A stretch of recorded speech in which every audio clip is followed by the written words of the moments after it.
দুলিয়াজান টিপলিং ৰোডত ভয়ংকৰ দুৰ্ঘটনা প্ৰায় ২৭ কোটি টকীয়া দুলিয়াজানৰ মূল পথত দুৰ্ঘটনা অইল ইণ্ডিয়াৰ গাফিলতিৰ বাবে সঘনাই সংঘটিত হৈছে দুলিয়াজান টিপলিং ৰোডত অইল ইণ্ডিয়াই কোটি কোটি টকা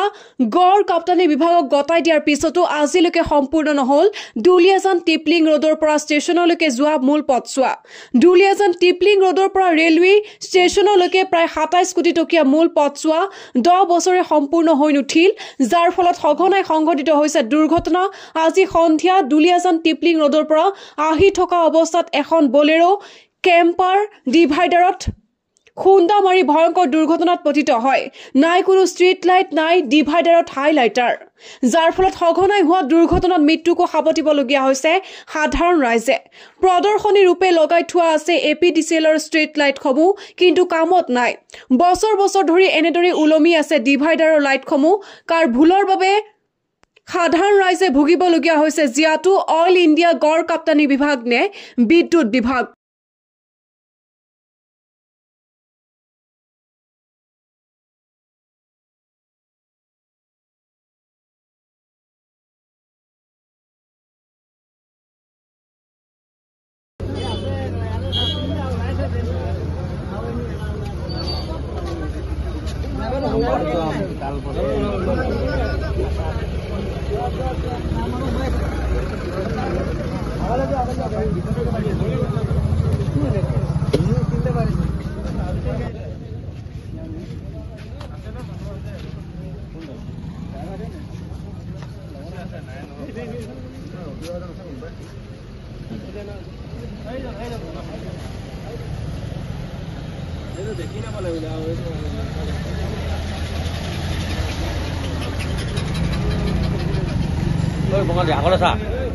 যে দিনক দিনে এই যিটো আমাৰ দুলিয়াজানৰ মূল সংযোগী ৰাস্তা সদায় আমাৰ সঘনাই এক্সিডেণ্ট হৈছে যিহেতু ডিভাইডাৰৰ অভাৱত বা ৰিফ্লেক্টৰ যি ধৰণে হ'ব লাগে পোৱা নাই বা ধৰি লওক এটা ২৭ কোটি টকীয়া এটা খুব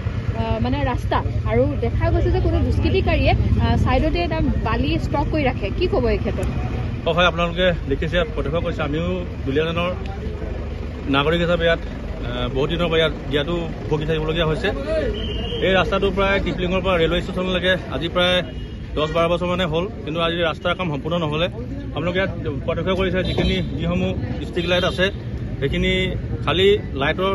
খুঁটাবিলাকে আছে মানে লাইট জ্বলাৰ কোনো ব্যৱস্থা নাই আৰু লগতে ডিভাইডাৰসমূহত যিবিলাক ৰিফ্লেক্টৰ লগাব লাগে সেইবিলাক কোনো আজিলৈকে ব্যৱস্থা নাই সেইকাৰণে এনেকুৱা দুৰ্ঘটনাবিলাক হৈ আছে ইয়াত মানে আপুনি সদায় এনেকুৱা দুৰ্ঘটনা প্ৰায় ঘটিয়ে থাকে মৃত্যু হোৱাও আপোনালোকে মৃত্যু হোৱা দেখা পাইছো আমি আৰু যিহেতু ছাইডত মানে কোনো দুষ্কৃতিকাৰীয়ে বালি ষ্টক কৰি ৰাখিছে যিহেতু এনেধৰণৰ ৰাজহুৱা স্থানত বালি ষ্টক কৰি ৰাখিব নোৱাৰে কি ক'ব এই ক্ষেত্ৰত হয় আমিতো দেখিছোৱে ইয়াৰ ওচৰতো বালি আছেই কিন্তু অবৈধভাৱে ৰাখি থৈছে ইয়াত অন্তত প্ৰশাসনে এইখিনি চকু দিব লাগে আমাৰ হিচাপে প্ৰশাসনে চকু দিব লাগে আৰু মই ভাবিছো যদি এনেকৈ অনাগত দিনত ইয়াত লাইটৰ ব্যৱস্থা নহয় বা ৰিফ্লেক্টৰ ব্যৱস্থা নহয় ইয়াতকৈও ভয়াৱহ দুৰ্ঘটনা হ'বলৈ সংঘটিত হ'বলৈ আছে দুলিয়াজানত সেইকাৰণে প্ৰশাসনে ইয়াৰ ওপৰত সুদৃষ্টি প্ৰকাশ কৰি আমাৰ যে সমস্যাসমূহ সমাধান কৰে ধন্যবাদ